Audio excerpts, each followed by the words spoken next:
The happiest place on earth is evolving into one of the more profitable places on earth as well.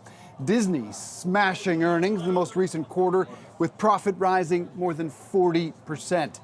Will the smiles stay on investors' faces? Jamie Lumley is an analyst at Carbon Arc, and he joins us here at the New York Stock Exchange. Good to see you, my friend. Congrats on the move to Carbon Arc. What's your single biggest takeaway? What's your headline from the Disney earnings? You know, there's a lot to take away, but if I had to boil it down to one thing, it's that streaming is moving in the right direction.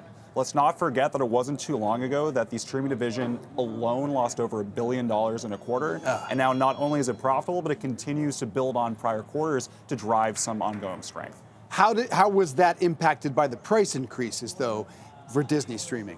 You know, that's definitely, pricing is huge here, because right now, as we move into this next stage of maturity within the streaming types of businesses, driving up that prices and also finding the right path in a very value-conscious environment is very important. And one thing which Disney's management has talked about a lot here is the fact that they raised prices back in October. They have that contributing to their top-line growth. They're not seeing as much churn when it comes to subscribers as they thought. However, it's worth keeping in mind that they are expecting a soft quarter to start off 2025. The guidance for this coming quarter is further subscriber losses. And at Carbon Arc, we're an inside exchange. We look at data. We provide our customers with data to look at these types of things. And we can look at things like credit card spend, app downloads, and engagement for these types of assets to try to understand where things are going. And while there might be some softness right now, it will be really interesting to see how the rest of the quarter shapes up. The word we heard for a couple of years in the streaming space was consolidation. Haven't seen a lot of it. Is it coming? You know, it's a great question, and we continue to look at where these different businesses are. Because right now we have Netflix on kind of this pedestal off doing its own thing. They're not a legacy business which really needs to try to make some of these big strategic decisions. But then we have all the players which have one foot in the old traditional media space and one foot in the streaming space, really trying to find still the best path forward here. Now, we've talked about specifically for Disney, there's been a lot of discussion around what assets are core to their business, which ones aren't. It seems right now they're not looking too seriously at, say, divesting some of those legacy brands. But also, you know, let's not forget, they just got Fubo. They just had this kind of acquisition business to prop up some of their digital cable. It will be interesting to see where things go right now, but it has been a relatively quiet period since we had all the hubbub of Paramount and everything last year. Is ESPN a winner or a loser for them financially? And it sounds like you don't expect it to be spun off independently. So ESPN is fascinating, and I think what we should really be looking at here is the ESPN flagship product they're talking about launching at the back half of 2025. There are a lot of questions here. There were particularly questions when Disney was still talking about the venue sports venture they had with Fox and Warner Brothers Discovery, which of course, as we know, they scrapped, they walk away from. They've had to take a bit of a financial hit because of that. But what's interesting is this does make their sports strategy more concentrated on ESPN. Bob Iger's talked about ESPN, how core it is to Disney, how important this business is.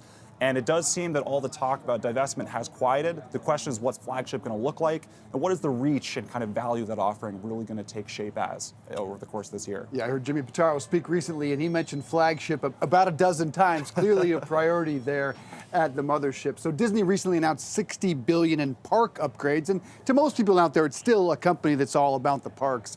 In terms of financial shape, prior to those upgrades, how are they doing?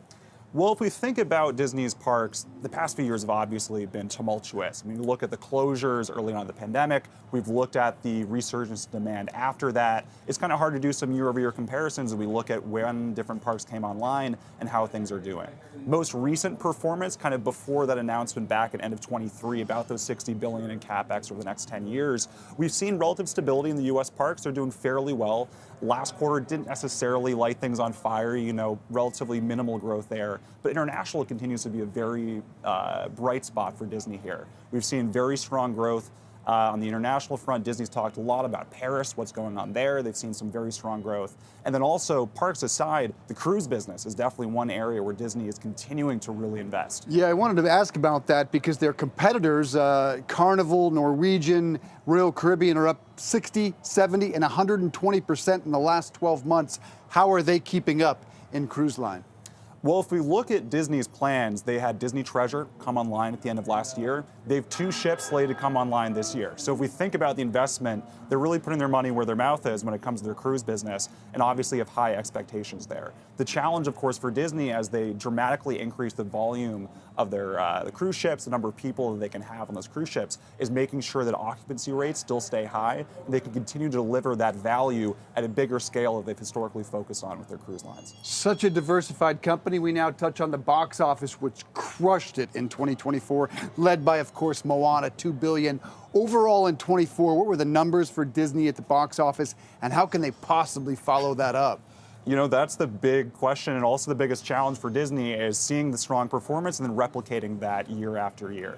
If we think about the 2024 box office, Disney crushed the 2024 box office. Three of the biggest movies of the year, as you highlighted, Moana 2 did incredibly well. We had Inside Out 2 earlier in the year. We had Deadpool and Wolverine doing incredibly strong numbers earlier in the year as well.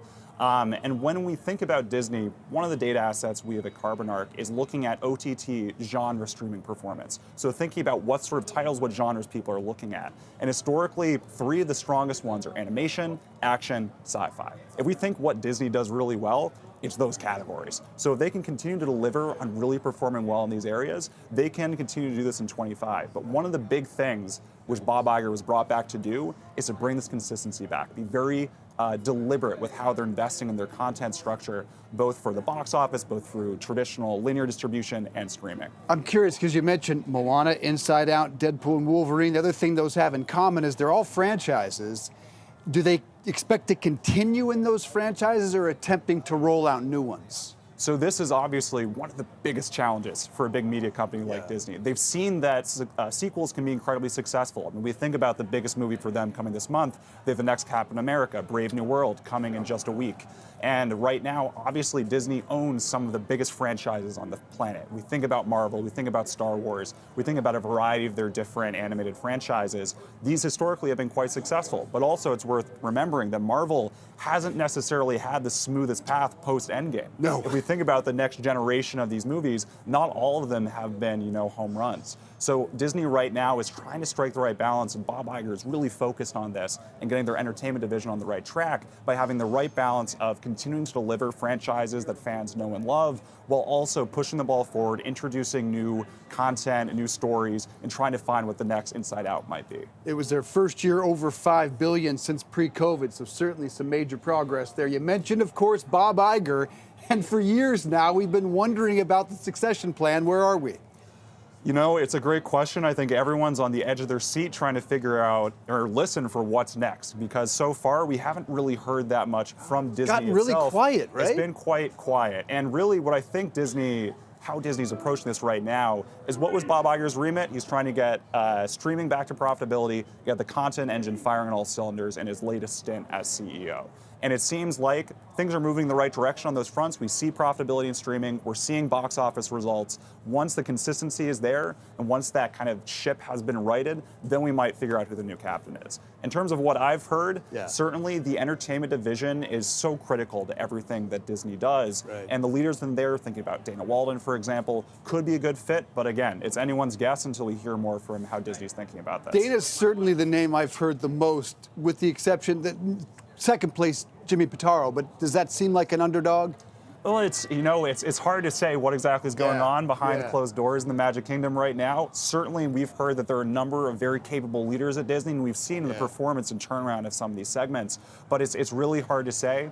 I think based off of the more recent experience, we look at the Chapek time, that sort of succession.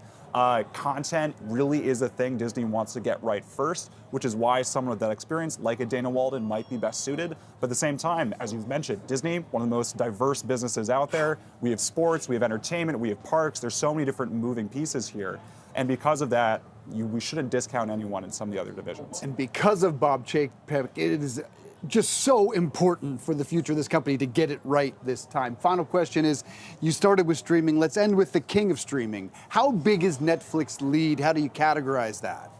Well, if we think about the streaming space, what Wall Street has looked at for the last 5 years are streaming numbers. Netflix, they're no longer reporting streaming numbers. They have such a lead that they can just get rid of the metric that Wall Street likes the most and start to really focus on some of the traditional underlying business fundamentals, looking at their net income, looking at their revenue growth, et cetera. If we think about where that business is today, it is a scale which is really surpassing anyone else out there, over 300 million subscribers as of most recent earnings, continuing to show double-digit revenue growth, and also on that operating margin, operating income, high 20%. Disney's targeting 10% this year. Fingers crossed, we'll see if they get there. And the rest of the traditional players here are lagging pretty substantially in both getting the profitability and showing those double-digit numbers. Netflix is in an envious position. Obviously, you know you have to defend it once you're up to a spot like that. Yeah. They certainly do seem very well poised this year. Beyond Squid Game, though, am I missing some hits there? It seems like it's been relatively quiet on that front.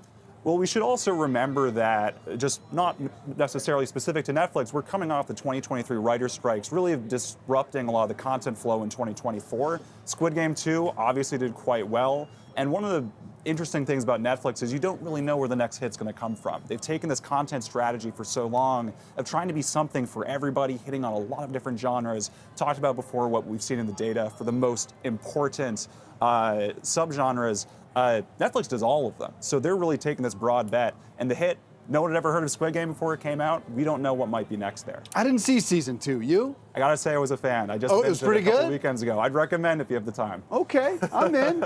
Carbon Arc analyst Jamie Lumley, good to have you here, my friend. Thank you so much. Thank you. Good stuff.